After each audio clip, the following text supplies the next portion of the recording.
അധ്യായം 13. ജനതകൾക്കെതിരെ ബാബിലോൺ. ആമോസിന്റെ പുത്രനായ യെശയ്യായ്ക്ക് ബാബിലോണിനെ സംബന്ധിച്ചുണ്ടായ ദർശനം. മൊട്ടക്കുന്നിൽ അടയാളമുയർത്തുവിൻ, അവരുടെ ഉച്ചത്തിൽ വിളിച്ചു പറയുവിൻ. പ്രഭുക്കന്മാരുടെ വാതിലുകൾക്കുള്ളിൽ പ്രവേശിക്കാൻ കൈവീശി അവർക്ക് അടയാളം നൽകുവിൻ. ഞാൻ തന്നെ എൻ്റെ വിശുദ്ധ ഭടന്മാരോട് കൽപ്പിച്ചു. എൻ്റെ കോപം നടപ്പാക്കുന്നതിന് എൻ്റെ ഔന്നത്യത്തിൽ അഭിമാനം കൊള്ളുന്ന വീരപോരാളികളെ ഞാൻ നിയോഗിച്ചു. അതാ, പർവ്വതങ്ങളിൽ വലിയ ജനക്കൂട്ടത്തിൻ്റെതുപോലുള്ള ആരവം, രാജ്യങ്ങളുടെ അലർച്ച, ജനതകൾ ഒന്നുചേരുന്ന ശബ്ദം. സൈന്യങ്ങളുടെ കർത്താവ് സൈന്യത്തെ അണിനിരത്തുന്നു. ഭൂമിയെ ഒന്നാകെ നശിപ്പിക്കാൻ കർത്താവും അവിടുത്തെ രോഷത്തിൻ്റെ ആയുധങ്ങളും ദൂരദേശത്തു നിന്ന്, ആകാശത്തിൻ്റെ അതിരുകളിൽ നിന്ന് വരുന്നു. ഉച്ചത്തിൽ വിലപിക്കുവിൻ, കർത്താവിൻ്റെ ദിനം സമീപിച്ചിരിക്കുന്നു. സർവശക്തനിൽ നിന്നുള്ള വിനാശം പോലെ അത് വരും. എല്ലാ കരങ്ങളും ദുർബലമാകും, എല്ലാവരുടെയും ഹൃദയമുരുകും. അവർ സംഭ്രാന്തരാകും, കഠിനവേദനയും ദുഃഖവും അവരെ ഗ്രസിക്കും. ഈറ്റുനോവെടുത്തവളെപ്പോലെ അവർ പിടയും. അവർ പരസ്പരം തുറിച്ചു നോക്കുകയും അവരുടെ മുഖം ജ്വലിക്കുകയും ചെയ്യും. ഇതാ, കർത്താവിൻ്റെ ക്രൂരമായ ദിനം ആസന്നമായിരിക്കുന്നു. ഭൂമിയെ ശൂന്യമാക്കാനും പാപികളെ നശിപ്പിക്കാനും കോപത്തോടും ക്രോധത്തോടും കൂടി അത് വരുന്നു. ആകാശത്തിലെ നക്ഷത്രങ്ങളും നക്ഷത്രരാശിയും പ്രകാശം തരികയില്ല. സൂര്യൻ ഉദയത്തിൽ തന്നെ ഇരുണ്ടുപോകും, ചന്ദ്രൻ പ്രകാശം പൊഴിക്കുകയില്ല. ലോകത്തെ അതിൻ്റെ തിന്മ നിമിത്തവും ദുഷ്ടരെ അവരുടെ അനീതി നിമിത്തവും ഞാൻ ശിക്ഷിക്കും. അഹങ്കാരിയുടെ ഔദ്ധത്യം ഞാൻ അവസാനിപ്പിക്കും, നിർദ്ദയൻ്റെ ഗർവ് ഞാൻ ശമിപ്പിക്കും. മനുഷ്യൻ തങ്കത്തേക്കാൾ, മനുഷ്യവംശം ഓഫീർ പൊന്നിനേക്കാൾ വിരളമാകാൻ ഞാൻ ഇടയാക്കും. സൈന്യങ്ങളുടെ കർത്താവിൻ്റെ രോഷത്തിൽ, അവിടുത്തെ ക്രോധത്തിൻ്റെ ദിനത്തിൽ ഞാൻ ആകാശത്തെ വിറകൊള്ളിക്കും. ഭൂമി അതിൻ്റെ സ്ഥാനത്തു നിന്നിളകും. വേട്ടയാടപ്പെടുന്ന മാൻകുട്ടിയെപ്പോലെയും ഇടയനില്ലാത്ത ആടുകളെപ്പോലെയും ഓരോരുത്തരും സ്വന്തം ജനത്തിൻ്റെ അടുത്തേക്ക് തിരിഞ്ഞ് സ്വന്തം നാട്ടിലേക്ക് ഓടിപ്പോകും. കാണുന്നവനെയെല്ലാം കുത്തിപ്പിളരും, പിടികിട്ടുന്നവനെയെല്ലാം വാളിനിരയാക്കും. അവരുടെ ശിശുക്കളെ അവരുടെ മുമ്പിൽ വെച്ച് തന്നെ നിലത്തടിച്ച് ചിതറിക്കും. അവരുടെ ഭവനങ്ങൾ കൊള്ളയടിക്കപ്പെടും, അവരുടെ ഭാര്യമാർ അപമാനിതരാകും. ഞാൻ മേദിയക്കാരെ അവർക്കെതിരെ ഇളക്കിവിടുന്നു. അവർ വെള്ളി കാര്യമാക്കുന്നില്ല, സ്വർണത്തിൽ താല്പര്യവുമില്ല. അവരുടെ അമ്പ് യുവാക്കന്മാരെ വധിക്കും. ഉദരഫലത്തോട് അവർക്ക് കരുണയുണ്ടാവുകയില്ല, ശിശുക്കളോട് അവർ ദയ കാണിക്കുകയില്ല. രാജ്യങ്ങളുടെ മഹത്വവും കൽദായരുടെ മഹിമയും അഭിമാനവുമായിരുന്ന ബാബിലോൺ ദൈവം നശിപ്പിച്ച സൊദോമും ഗൊമോറയും പോലെയായിത്തീരും. അതെന്നും നിർജ്ജനമായിരിക്കും, തലമുറകളോളം അതിൽ ആരും വസിക്കുകയില്ല. അറബികൾ അവിടെ കൂടാരമടിക്കുകയില്ല, ഇടയന്മാർ തങ്ങളുടെ ആടുകൾക്ക് അവിടെ ആല ഉണ്ടാക്കുകയില്ല. അത് വന്യമൃഗങ്ങളുടെ ആസ്ഥാനമായിത്തീരും. അതിൻ്റെ വീടുകൾ ഓരിയിടുന്ന ജീവികളെ കൊണ്ട് നിറയും. ഒട്ടകപ്പക്ഷികൾ അവിടെ വസിക്കും, കാട്ടാടുകൾ അവിടെ തുള്ളി നടക്കും. അതിൻ്റെ ഗോപുരങ്ങളിൽ ചെന്നായ്ക്കളും മനോഹര മന്ദിരങ്ങളിൽ കുറുക്കന്മാരും ഓരിയിടും. അതിൻ്റെ സമയം ആസന്നമായിരിക്കുന്നു, അതിൻ്റെ ദിനങ്ങൾ ദീർഘിക്കുകയില്ല. അധ്യായം 14. ബാബിലോൺ രാജാവ്. കർത്താവിന് യാക്കോബിൻ്റെ മേൽ കാരുണ്യമുണ്ടാവുകയും ഇസ്രായേലിനെ വീണ്ടും തിരഞ്ഞെടുത്ത് അവരെ സ്വന്തം ദേശത്ത് സ്ഥാപിക്കുകയും ചെയ്യും. വിദേശീയർ അവരോട് ചേർന്ന് യാക്കോബിൻ്റെ ഭവനത്തിൽ ലയിച്ചു ചേരും. ജനതകൾ അവരെ സ്വീകരിച്ച് അവരുടെ ദേശത്തേക്ക് നയിക്കും. ഇസ്രായേൽ കർത്താവിൻ്റെ ദേശത്ത് അവരെ ദാസീദാസന്മാരാക്കും. തങ്ങളെ അടിമപ്പെടുത്തിയവരെ അവർ അടിമകളാക്കും. തങ്ങളെ മർദ്ദിച്ചവരുടെ മേൽ അവർ ഭരണം നടത്തും. കർത്താവ് നിന്റെ വേദനയും കഷ്ടതയും നീ ചെയ്യേണ്ടി വന്ന കഠിനദാസ്യവും നീക്കി നിനക്ക് വിശ്രമം നൽകുമ്പോൾ ബാബിലോൺ രാജാവിനെ നീ ഇങ്ങനെ പരിഹസിക്കും: മർദ്ദകൻ എങ്ങനെ നശിച്ചുപോയി, അവൻ്റെ ഔദ്ധത്യം എങ്ങനെ നിലച്ചു. കർത്താവ് ദുഷ്ടൻ്റെ ദണ്ഡ് തകർത്തിരിക്കുന്നു. കോപാവേശത്താൽ ജനതകളെ നിരന്തരം പ്രഹരിക്കുകയും മർദ്ദന ഭരണം നടത്തുകയും ചെയ്തുകൊണ്ടിരിക്കുന്ന അധികാരികളുടെ ചെങ്കോൽ അവിടുന്ന് തകർത്തിരിക്കുന്നു. ഭൂമി മുഴുവൻ ശാന്തമായി വിശ്രമിക്കുന്നു, അവർ ഗാനമാലപിച്ച് ഉല്ലസിക്കുന്നു. സരളമരങ്ങളും ലെബനോനിലെ ദേവദാരുക്കളും നിന്നെക്കുറിച്ച് സന്തോഷിച്ചു പറയുന്നു: നീ വീണുപോയതുകൊണ്ട് ആരും ഞങ്ങളെ വെട്ടിവീഴ്ത്താൻ വരുന്നില്ല. നീ ചെല്ലുമ്പോൾ സ്വീകരിക്കാൻ താഴെ പാതാളം ഇളകിമറിയുന്നു. നിന്നെ സ്വാഗതം ചെയ്യാൻ അത് ഭൂമിയിൽ അധിപന്മാരായിരുന്നവരുടെ പ്രേതങ്ങളെ ഉണർത്തുന്നു. ജനതകളുടെ രാജാക്കന്മാരായിരുന്നവരെ അത് സിംഹാസനങ്ങളിൽ നിന്ന് എഴുന്നേൽപ്പിക്കുന്നു. അവർ നിന്നോട്: നീയും ഞങ്ങളെപ്പോലെ ബലഹീനനായി നീയും ഞങ്ങൾക്ക് തുല്യനായിരിക്കുന്നു എന്ന് പറയും.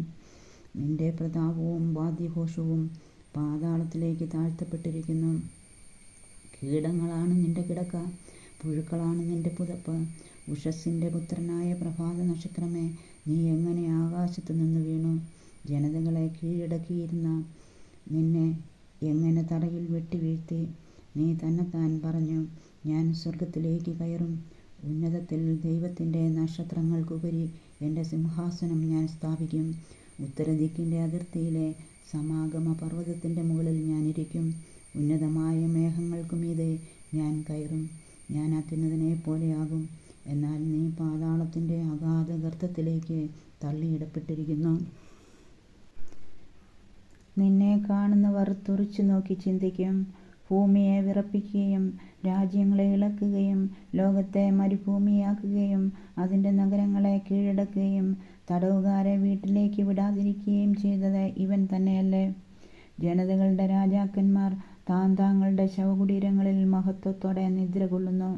നീയാകട്ടെ ശവകുടീരത്തിൽ നിന്ന് പുറത്തെറിയപ്പെട്ടിരിക്കുന്നു. വാൾനിരയായി പാതാളഗർത്തത്തിലെ കല്ലുകൾക്കിടയിലേക്ക് ഇറങ്ങിച്ചെന്നവരാൽ ചുറ്റപ്പെട്ട് നിന്ദ്യമായ അകാലമുളയെന്ന പോലെ ചവിട്ടി അരയ്ക്കപ്പെട്ട മൃതശരീരമെന്ന പോലെ നീ കിടക്കുന്നു. സ്വന്തം ദേശം നശിപ്പിക്കുകയും സ്വന്തം ജനങ്ങളെ കൊന്നൊടുക്കുകയും ചെയ്ത നീ അവരോടുകൂടെ സംസ്കരിക്കപ്പെടുകയില്ല. തിന്മ പ്രവർത്തിക്കുന്നവരുടെ പിൻഗാമികളുടെ പേര് നിലനിൽക്കാതിരിക്കട്ടെ. പിതാക്കന്മാരുടെ അകൃത്യം നിമിത്തം മക്കളും വധിക്കപ്പെടട്ടെ. അവർ എഴുന്നേറ്റ് ഭൂമി കൈവശമാക്കുകയും ഭൂമുഖം നഗരങ്ങൾ കൊണ്ട് നിറയ്ക്കുകയും ചെയ്യാതിരിക്കേണ്ടതിന് തന്നെ. സൈന്യങ്ങളുടെ കർത്താവ് അരുളിച്ചെയ്യുന്നു, ഞാൻ അവർക്കെതിരായി എഴുന്നേറ്റ് ബാബിലോണിൽ നിന്ന് അവിടെ അവശേഷിക്കുന്നവരെയും അവരുടെ നാമത്തെയും അവരുടെ സന്താനങ്ങളെയും പിൻതലമുറകളെയും വിച്ഛേദിക്കും. ഞാൻ അതിനെ മുള്ളൻ പന്നിയുടെ ആസ്ഥാനവും നീർപ്പൊയ്കകളും ആക്കും. നാശത്തിൻ്റെ ചൂലുകൊണ്ട് ഞാനതിനെ തൂത്തുകളയും. സൈന്യങ്ങളുടെ കർത്താവാണ് അരുളിച്ചെയ്തിരിക്കുന്നത്. അസീറിയയ്ക്കെതിരെ സൈന്യങ്ങളുടെ കർത്താവ് ശപഥം ചെയ്തിരിക്കുന്നു, ഞാൻ തീരുമാനിച്ചതുപോലെ സംഭവിക്കും, ഞാൻ നിശ്ചയിച്ചത് നിറവേറും.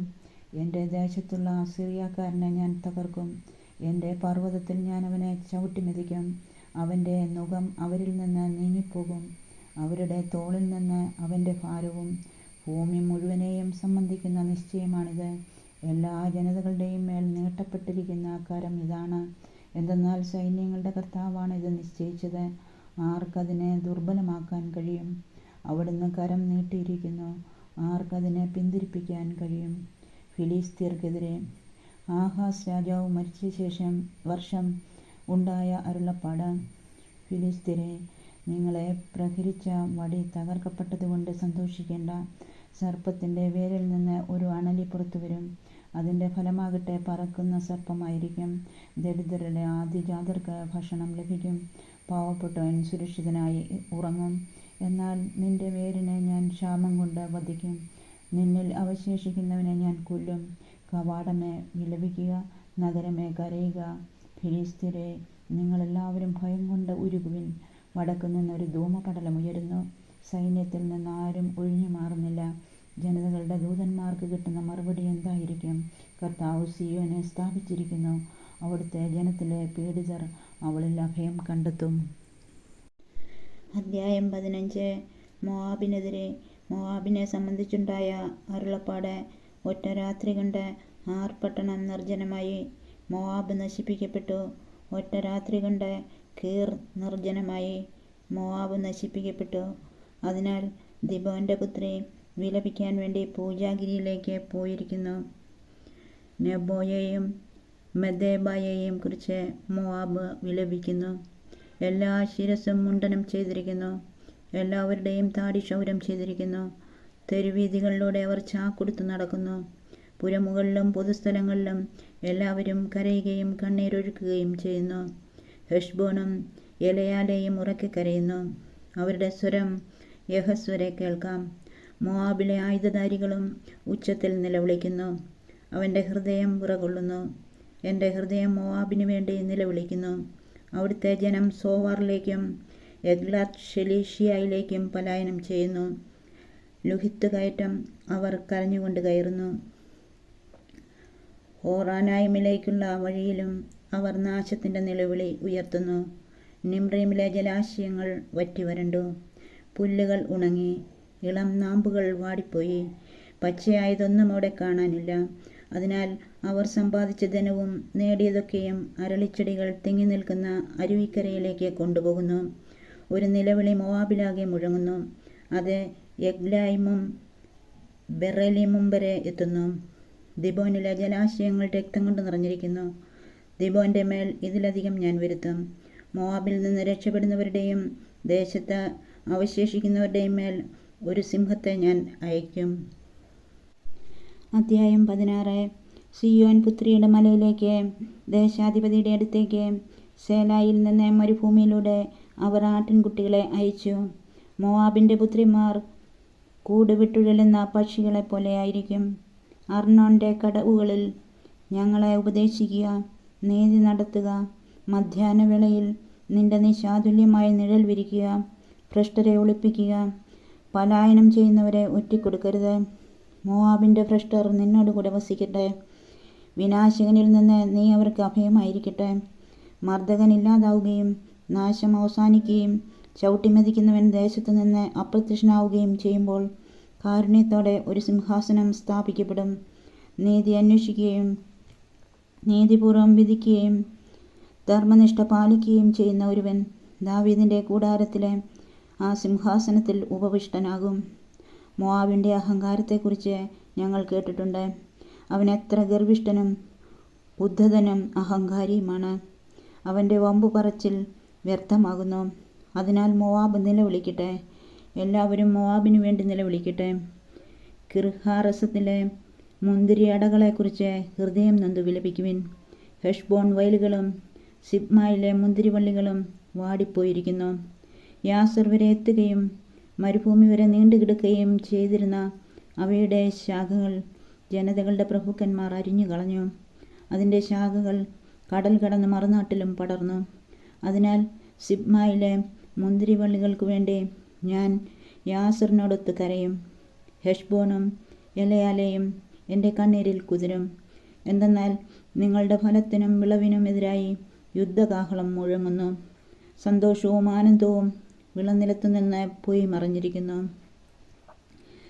മുന്തിരിത്തോട്ടങ്ങളിൽ ഗാനാലാപം കേൾക്കുന്നില്ല, ആർപ്പുവിളികൾ ഉയരുന്നില്ല.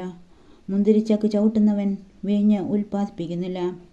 മുന്തിരി വിളവെടുപ്പിൻ്റെ ആർപ്പുവിളികളും നിലച്ചിരിക്കുന്നു. അതിനാൽ എൻ്റെ അന്തരംഗം മോവാബിനെക്കുറിച്ചും ഹൃദയം കീർഹെരസിനെക്കുറിച്ചും വീണക്കമ്പി പോലെ കീഴുന്നു.